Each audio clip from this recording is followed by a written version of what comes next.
You know, it's been rough because got a lot of stuff going on, and sometimes it's more stressful than it needs to be. Sometimes life is harder than it needs to be, and then you know something, you're just looking for a sliver of joy, Canty. You're looking for a sliver of joy, Molly. And of all the things to be joyful about, you know, the NFL season coming up, college football season coming up, me being back on the air with my boys. Yo, some dude, Marcus Spears Jr. is the #1 prospect in the country. Now, I don't have a son, damn it. I don't have a son. But let me tell y'all, America, I am touched. My heart is full. Marcus Spears Jr. is the #1 prospect in America. In America. And guess what, baby? Your pops is on the air. So proud. But let me tell you something. There's a whole bunch of people right here in the ESPN family that's proud of you, my brother. I'm getting emotional right now. First takes in the house. I'm getting emotional right now. Let's go. I mean, proud of Marcus Spears, Stephen A. How about his wife? She's the hooper. Yes. She brought the genes. Am I right, Marcus? Absolutely. And if I remember correctly, wasn't your daughter the #1 volleyball player in the country as well? So I don't know what's happening in the Spears household, but that is some good genes right there. Good morning, everybody. Welcome into First Take. Got my guy Chris Canty with me, Marcus Spears, and of course Stephen A. Smith. And let's get this party started, guys. Oh, go ahead, Stephen A. Sorry, we got a delay. I'm not trying to. I didn't bring up the wife, Molly, because I felt like if I brought her up, but I didn't do it in precisely the fashion that she approved, she would come for me. So I figured I'd leave it to you, Molly. I wanted to be safe. I wanted to be safe. I'm a smart man. Ain't nobody calling me a dummy. Play it safe. Play it safe. We'll keep it rolling here, guys. Right. And we're starting in the NFL. Browns rookie quarterback Shedeur Sanders strained an oblique throwing Wednesday morning, according to the team, and was held out of first day of joint practices with the Eagles. Sanders is considered day-to-day, won't practice today, and likely to play in the preseason game versus the Eagles Saturday. His injury is the latest in a string of ailments that have impacted the Browns quarterback room. S.A., I'll start with you. What does this injury mean for Shedeur? Well, to me, it's a setback. Just my personal opinion. Not a negative against him in any way. But I thought the momentum from his performance against the Carolina Panthers was something that he was going to be able to ride, even when he was still left as #4 on the depth chart. You had us speculating as to why that is. With a Kenny Pickett, with a Dillon Gabriel, both hampered, right? Joe Flacco was a given. We understand where he's at this point in time in his career and what he means to the Browns. He's their security blanket who would probably start at the start of the season because he's your QB1 for the moment.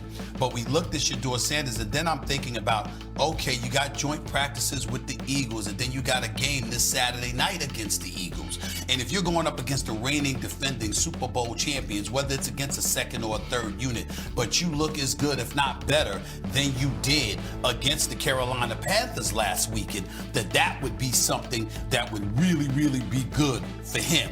The fact that he's now hurt and he's not going to be able to play in all likelihood this weekend, to me, is a setback in that regard. Again, not a negative, fellas. It's just that I thought momentum was in his favor coming into this weekend, and now that has been derailed. Yeah, Stephen A., you're just being a realist. Shedeur Sanders is a 5th-round pick. He's trying to win a job. And in the NFL, a part of your job description is availability. So anything that can interrupt the progress that he's made in training camp is something that you should be concerned with. But I look at this a little bit differently. This could be a blessing in disguise for Shedeur Sanders. And here's what I mean by that. The ultimate objective is to sell the Cleveland Browns that you are their future at the quarterback position, especially considering that the Browns have 2 first-round draft picks in 2026. Maybe, just maybe, it might be in Shedeur's best interest with this potential injury, the fact that you're not going to see him out there against the Philadelphia Eagles on Saturday night. It tampers down unrealistic expectations that some people, and I say some, not all, have been putting on Shedeur while he's been considered or being in the mix for the QB1 job. When you look at the Cleveland Browns, starting the season as QB1 as a rookie might not be ideal. When you think about it, they're at home against the Cincinnati Bengals. Then they got a string of 5 straight playoff teams: Baltimore Ravens, Green Bay Packers, Detroit Lions, Minnesota Vikings, and the Pittsburgh Steelers. Not a soft place to land if you're Shedeur Sanders. So what I'll say is this: although it's never ideal to be dealing with an injury, the fact that the severity of the injury is not going to be expected to keep him out long term, and the fact that this does give everybody a chance to chill out with the expectations, I think it could be a good thing for Shedeur in the long run. Yeah, see, I understand that premise, but I contextualize it like this, all right? I thought it was semantics to keep him 4th overall. I still think him, Dillon Gabriel, and Kenny Pickett are all bunched up to see who the guy will be behind Joe Flacco. Obviously, Kenny Pickett having probably a little bit more of headway because he's played in the league before, but everybody understands too that there is a book out on him and some idea of what he is as a quarterback. The unfortunate part about this oblique injury is what I thought the preseason game would do for him, and it would get him more reps, more intentional reps in practice, especially with what Stephen A. brought up. Now you're practicing against another team. You get a chance to see him against a defense, hopefully with good on good. And when we went into the preseason game, and Stephen A. and I talked about this, I thought that this was an opportunity for him to move up, not the depth chart considerably when it comes to where he would be placed as the quarterback in line. It moved him up in practice reps. And see, you know how important that is when we start talking about good on good, 1 versus 1s, or even if you're the second string guy and you're getting a taste of what defense is with the real good players being out there. Shoot, his own defense being really good and trying to disseminate whether he can function in that. That is why, to me, I'm not going to go all dramatic and say catastrophic, but to me, the leeway that was made by that preseason game should have moved him forward as far as Kenny Pickett and Dillon Gabriel goes. And now we're having a competition as to who will be the second string quarterback for the Cleveland Browns based on these performances throughout the preseason. And I think he loses some of that. Now, here's the caveat. The other 2 didn't lose perceivably their position by being hurt. And he has to have a lasting impression based on what he did in that preseason game. So when he comes back, we'll get an answer still of if he's moved way into competing with Dillon Gabriel and Kenny Pickett as far as being the backup. Well, the one thing that I want to bring up, and I think is very important, guys, is that you guys know this better than me.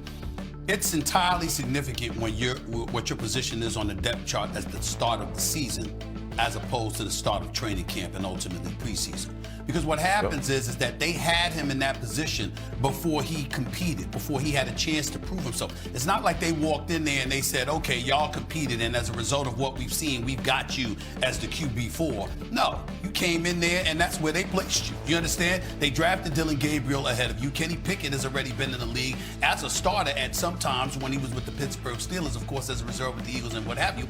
And then Joe Flacco is a guy that took you to the playoffs when Deshaun Watson went down. He's a Super Bowl champion. He's entering his 18th season, and you know as a veteran, he doesn't need what those guys need in terms of experience. So we got to look at it from that standpoint. See, what I'm saying is that when you bring up the fact that he has to work his way up and what have you, we're talking about the QB2 position.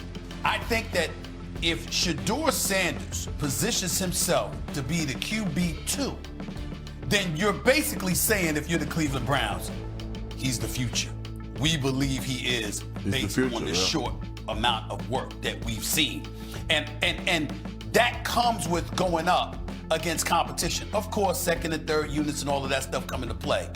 When you're the reigning defending Super Bowl champions, as opposed to the Carolina Panthers, had he shown up this weekend and balled out again, playing 45 or more snaps like he did in the first game and putting up similar, if not better numbers, I think that would have boded very, very well for him. Here's why I disagree with you, Stephen A. I don't think Shedeur's status on the depth chart matters when it comes to whether or not he's going to be on the team. We know he's going to be with the Cleveland Browns on the active roster.